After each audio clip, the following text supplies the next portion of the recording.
Hej och välkomna tillbaka till en ny video. Jag heter Linnea och idag ska vi prata om ordning och reda bland dina utbildningsdokument. Så vid den här tiden på året så är det dags att summera vad har vi gjort i år, vad ska vi fortsätta göra och vad skulle vi vilja göra annorlunda. Och det är det jag tänker att vi ska titta på idag. Jag har sett så många skräckinjagande databaser där det inte är någon ordning alls på dokumenten och jag liksom får lite ångestsvettningar bara jag tänker på det. Därför att ett väl organiserat dokumentbibliotek kommer spara så mycket tid och så mycket energi och öka er kvalitet med egentligen ganska liten insats. Det svåraste är egentligen inte att skapa strukturen, det är att upprätthålla strukturen och att vara överens om vad den är. Men idag ska vi prata om att skapa strukturen. Och förhoppningsvis så kan ni sen komma överens om hur ni ska upprätthålla den. Det första vi behöver ta ställning till är vad vi ska göra av våra original. Så jag rekommenderar starkt att även om ni är mer än 2 personer som håller samma kurs, så rekommenderar jag att ni har era original på ett ställe och det ni använder för att hålla kurs på ett annat ställe. Och när ni har era original kanske också är där ni jobbar på nya versioner. Så att det aldrig blir en miss kring vad som är den senaste versionen, vad som är officiellt. Och oavsett vad som händer här, folk råkar radera, folk råkar ändra, så har vi alltid originalen här. Vi behöver aldrig stressa över det. Det kan man göra på 2 sätt. Man kan antingen i varje kursmapp ha en mapp som heter original. Eller så kan man ha en helt separat mapp för original och det man håller som kurs. Och vilket man väljer beror lite på svaret på nästa fråga. Vilket är, vilka ska komma åt det här och ska de få ändra eller inte? För i många utbildningsorganisationer så är vi ett fåtal personer som bygger kurser och ganska många som håller kurser. Och i det läget så brukar vi inte vilja att alla ska kunna redigera, för det ökar risken för att någon råkar ta bort någonting. Det handlar inte om att vi inte litar på folk eller att vi inte tror att alla vill väl. Det handlar om att det är så lätt att råka dra och flytta den där mappen utan att tänka på det och inte märka att det har hänt ens. Eller att man råkar ändra ett dokument, radera någonting, ta bort någonting och skapa lite kaos och oro i resten av gruppen.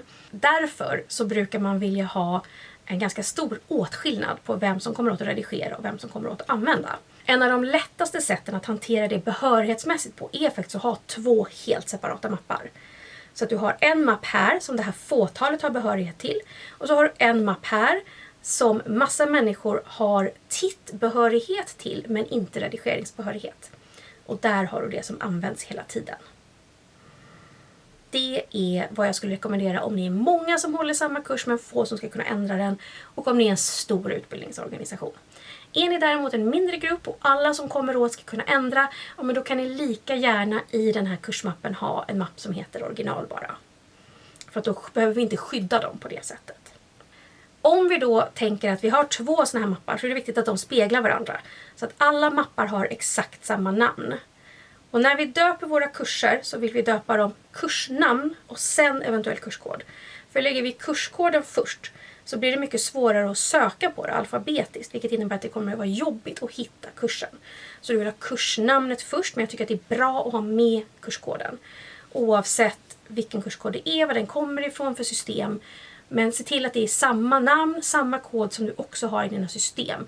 Oavsett om det är i ditt LMS, i betygssystemet eller i någon annan databas där ni samlar den här informationen om vilka som har gått och inte. Låt oss nu titta på, eftersom de här 2 mapparna ska vara lika i struktur så kommer jag prata om dem som en mapp, men ni får tänka att de är 2.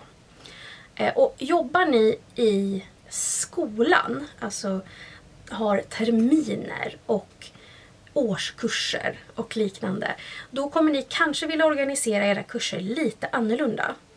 Ni är antagligen inte lika många som delar på ett kursbibliotek till att börja med, men ni kanske vill dela in det antingen på ämne eller på årskurs.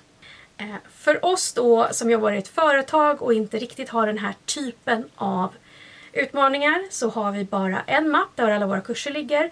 Vi har döpt våra kurser, kursnamn, kurskod och i varje sån mapp har vi sedan allting som behövs för att hålla den kursen. Men lägg inte det hur som helst heller, utan i den mappen så vill jag att ni skapar en mapp som heter kursledarmaterial. I mappen kursledarmaterial Där lägger ni era presentationer, era körscheman, eventuella filmer som ska visas under kursen, en lista med eventuella länkar som ska gås in på under kursen och om ni har det facit till övningar eller prov eller vad det nu kan vara för någonting. I kursledarinstruktioner så kan det vara så att du vill ha separata mappar för varje tillfälle om din kurs består av fler lärarledda tillfällen. Alternativt att du döper de filerna så att det är tydligt vilka filer som hör till vilket tillfälle. Samma för dig då som har en kursmapp och är lärare. Din kurs kanske är uppdelad i terminer och sen kanske i veckor eller i sjok av olika block. Och då kanske du vill ha undermappar för det också. Det andra ni behöver ha någonstans i era mappar är ert deltagarmaterial. Och ert deltagarmaterial delar jag in i 3 kategorier. Och antingen så har ni först en mapp som heter deltagarmaterial och sen de här 3 kategorierna. Eller så har ni bara 3 mappar direkt i kursmappen. Det är upp till er. Den första kategorin deltagarmaterial är utskrifter. Utskrifter är alltså det som du eller en kursadministratör fysiskt skriver ut till varje kurstillfälle. Det kanske inte är någonting sånt, då behöver du inte ha en sån mapp. Men har du fysiska saker som skrivs ut, se till att de är i en separat mapp. Så att det är jättelätt om du ska få hjälp att skriva ut och förstå vad som ska skrivas ut. Här kan du också ha en liten instruktion, utskriftsinstruktion, om det skulle behövas, ifall det är många som ska hjälpa dig att skriva ut. Den andra mappen du vill ha är för det utbildningsmaterialet som du återanvänder. Så saker som du har laminerat, saker som du har klistrat eller limmat eller sytt eller vad du nu har gjort för någonting med så att det går att återanvända om och om igen. De vill du ha separat så ingen råkar skriva ut dem i onödan. Men så att du också har koll på var alla de ligger. Den tredje mappen kopplat till deltagarmaterial är kopplat till det digitala deltagarmaterialet. Och det här är för dig som jobbar med blandat lärande. Så blandat lärande har ju både kursledare och självstudiedelar. Och är de samma kurs så ska de ligga i samma mapp. Och den mappen är alltså för texterna som står i självstudiematerialet, det digitala självstudiematerialet. Det är för filmerna och bilderna. Och eventuella andra resurser, länkar och liknande. Så se till att du har originalen för det någonstans. Och har du då en separat mapp för bara original så behöver du faktiskt bara ha den mappen där. För den behöver man inte komma åt under kursens gång. Men man behöver hålla den nära resten av kursen så att det inte försvinner.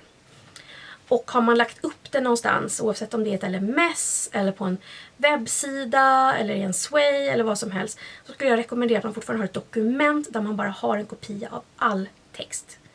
Därför att, tro mig, du kommer vara glad att du har det en dag. Plus att du har stavningskontroll i dokumentet, så skriver du först där. Så är risken för stavfel inne i själva kursen sen mycket mindre. Det tycker jag är bra, för jag har lite tendens att göra stavfel. En mapp jag inte har nämnt som kan vara relevant i det här är den mappen som jag kallar bakgrundsmaterial. Jag brukar lägga den i utbildningsproduktionsmappen under varje kurs. Där lägger jag saker som beställningsinformationen jag har fått, eventuella formulär som har fyllts i. Där har jag kanske artiklar, ett dokument fullt av länkar som jag har använt för att hitta information till den här kursen. Jag kan ha sparat vissa mejl som jag har fått från ämnesexperter inom det här området. Och alla andra eventuella filer som är relevanta men inte ska användas. Men som kan vara bra att kunna referera tillbaka till. Och ibland när man får frågan, var det verkligen det här vi sa? Så kan det vara jätteskönt att kunna gå tillbaka och säga, jajamensan, jag har beställningsdokumentet här, inte någonstans i min mejl och jag kan inte hitta det. Utan jag har det här, vänta ska vi kolla. Så ju mer ordning du har, ju bättre blir ditt liv. I alla fall när det gäller dina utbildningsfiler. Det jag inte pratade om nu, men som är en till mapp som jag tycker att ni ska ha, är mallar. Var är alla mallar? Så alla mallar borde ligga på samma ställe, oavsett om det är olika sorters Word-mallar, om det är mallar för övningar, om det är mallar för presentationer, om det är mallar för filmer och så vidare. Allt sånt borde ligga på samma ställe. Sen kan ni också behöva ha en plats där ni förvarar era bilder. Och det skulle jag säga är en bildbank, kanske. Och den får ni kategorisera beroende på vad ni använder för bilder. Så ni kanske börjar med att dela upp dem i sig foton och tecknat. Eller så vill ni dela in dem i ämne oavsett vilket format bilden är. Gör ni filmer, samma där. Har ni B-roll eller andra resurser som ni återanvänder, vignetter eller slutbilder eller liknande. Ja, men de vill också ha en egen mapp. Så se till att alla de här mapparna ligger när ni har nytta av dem. Mapparna för bilder, mallar och filmbas, eller vad vi ska säga, kan egentligen ligga i mappen utbildningsproduktion om ni har en sån mapp. Det är så jag har gjort tidigare. Men ni kan naturligtvis ha dem som separata mappar också. Om du håller på med e-learning så kanske jag skulle lägga e-learning i en separat mapp från kurser som ska hållas av lärare. Den skulle bara kunna ligga i en utbildningsproduktionsmapp eftersom det är inga kursledare som behöver komma åt den om den är 100% e-learning. Men jag skulle fortfarande ha en tydlig struktur där. Så jag har mina texter, mina test, mina bilder och mina filmer.